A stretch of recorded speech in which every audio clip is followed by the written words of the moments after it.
Build your dreams, live rich, and leave rich. Welcome to Live Rich and Leave Rich. Now, for us, Live Rich isn't about being lavish, it's about living peacefully. And a quick reminder before we begin, please consult a SEBI registered financial advisor to make a personalized plan that's right for you. Okay, so when you think about your money, what's the first thing that comes to your mind? Growth, right? We're all so focused on the engine. How fast can we go? But what about the brakes? What about the airbag? Today, we're not talking about getting rich quick. We're talking about something way more important, staying safe on the road to wealth. Let's talk about the financial airbag you probably didn't even know you needed. Okay, let's dive right in with a question that might just change the way you look at your savings forever. For generations, here in India, the fixed deposit, or FD, has been the ultimate symbol of financial safety. It's what our parents and grandparents swore by. But what if I told you that this safe harbor is often a place where your money is silently losing its value day after day? I know it's a tough pill to swallow, but trust me, the numbers just don't lie. And this right here perfectly illustrates the problem. On one side, you have the interest rate your bank is so happy to offer you. It looks positive, it feels safe. But then, on the other side, you've got inflation. That's the rate at which everything from your groceries to your fuel is getting more expensive. When the number on the right is bigger than the number on the left, well, you are facing a silent financial crisis, and you might not even realize it. This brings us to a really, really crucial concept, the real rate of return.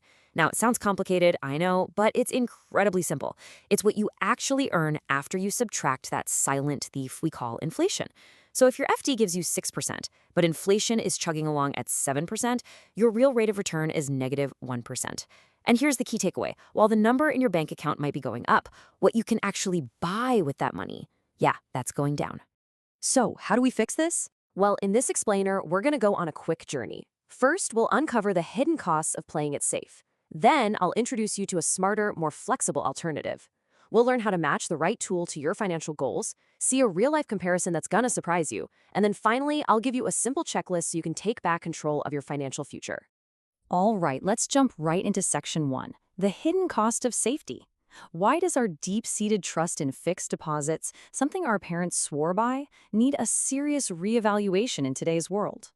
We've already talked about the slow poison of inflation, but you know what the real kicker is? The complete lack of flexibility. Just imagine this. You have a medical emergency and you need a small amount of cash. With an FD, you can't just take out a little bit. Nope. You are forced to break the entire thing, pay a penalty, and lose all the future interest you would have earned. You're literally being punished for needing your own money. That's a crazy high price to pay. So if FDs are loaded with all these hidden costs, where do we turn for stability? Well, this brings us right to section 2, a smarter alternative. So let me introduce you to debt mutual funds. Now, don't let the term mutual fund intimidate you.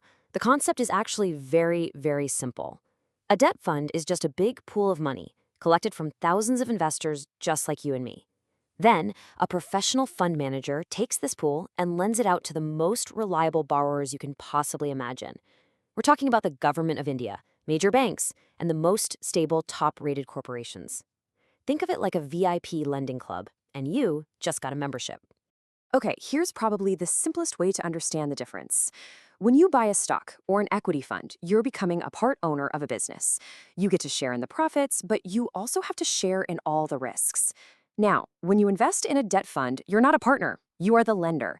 You are acting just like a bank, lending money in exchange for predictable interest. Your goal isn't spectacular growth, it's all about stability and keeping your capital safe. All right, let's move on to section 3 and see how this all builds into a practical strategy.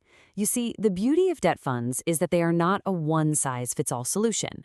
They're a toolkit with different tools designed for different jobs, or in our case, for your different financial goals. Now, this might just be the most important slide we look at, so pay close attention.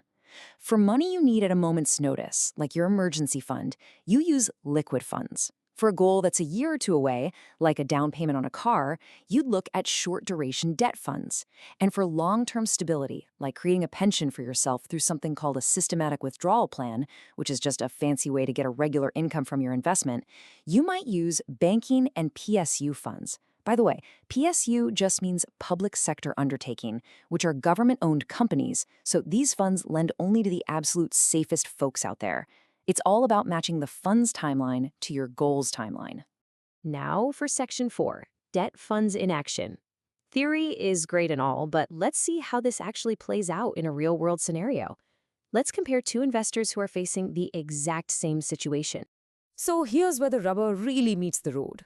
Both of our investors have 10 lakh rupees saved and both have an unexpected expense of 1 lakh. The FD saver is punished for it. They have to shatter their entire investment, pay a fine, and reset their interest clock all the way back to zero. But the debt fund investor? They're calm and in control. They simply sell units worth 1 lakh, no drama, no penalty, and the remaining 9 lakh rupees are completely untouched, continuing to grow and compound. That is the power of liquidity. And this quote just captures it perfectly. Your wealth isn't just about the numbers on a statement. It's about what you can access when you need it most. If your money is locked up, it's not truly serving you. Okay, so you understand the why and the what. Let's finish up with Section 5, the how. Here is a simple 4-step checklist to help you put this knowledge into action. First, I want you to take a look at your savings account. Any money earning that low interest rate is idle money, and it's losing value every single day. Second, match it to a goal, just like we saw on the table. Third, for maximum safety, you want to stick to funds that lend to the government or AAA-rated companies. These are the gold standard of safety. And finally, a simple rule of thumb. Don't put money you need in 1 year into a fund that's designed for a 5-year horizon. Just match the timeline of the fund to the timeline of your goal. It's really that simple. So let's just recap. Remember, debt funds are your financial airbag, not a lottery ticket. They're for safety and stability. They give you the freedom to access your money when you need it without being penalized. They give your money a fighting chance against inflation. And the golden rule is to always match the fund to your goal. It's time to wake your money up and put it to work for you. So I'll leave you with a piece of homework. After this, open your banking app or your latest statement. Look at the balance in your savings account, and then ask yourself, how much of my hard-earned money is actively losing its value to inflation right now? The answer to that question might be the very motivation you need to finally make a change. Check out the Legacy Diary link in the description. Subscribe, like, share, and remember to live rich and leave rich.